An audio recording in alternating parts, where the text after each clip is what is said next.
Let's take a closer look at the mechanism of disease and the feedback loop between hair follicle epithelial cells and T cells that is mediated in part by the JAK-STAT signaling pathway.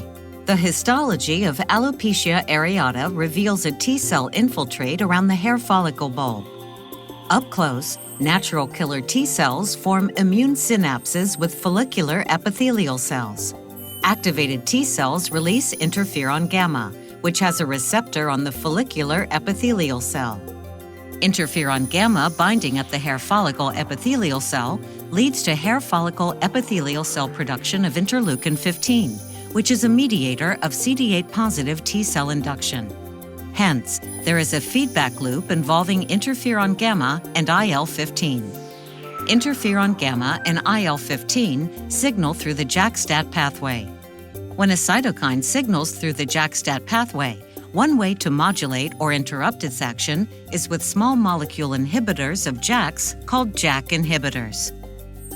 The JAK-STAT pathway plays a critical role in mediating the immune response in alopecia areata. Janus kinases, or JAKs, are enzymes that help transmit signals from some cytokine receptors to the nucleus.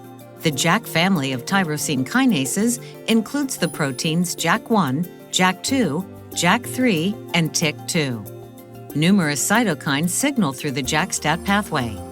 Cytokine binding leads to activation of JAK kinase activity, which leads to activation of STAT proteins, which translocate to the nucleus, activating gene transcription and leading to disease. As discussed, important drivers of the pathogenesis of alopecia areata are the pro-inflammatory cytokines interferon gamma and IL-15, and other gamma-chain cytokines, all of which signal through the JAK-STAT pathway. JAK inhibitors, therefore, represent a potential therapeutic strategy for alopecia areata. These agents differ in their selectivity for JAK enzymes. Baricitinib and duruxolitinib are investigational JAK1 and JAK2 inhibitors that are being evaluated in alopecia areata.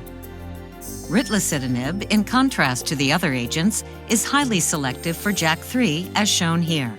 It also inhibits the tyrosine kinase expressed in hepatocellular carcinoma, or TEC.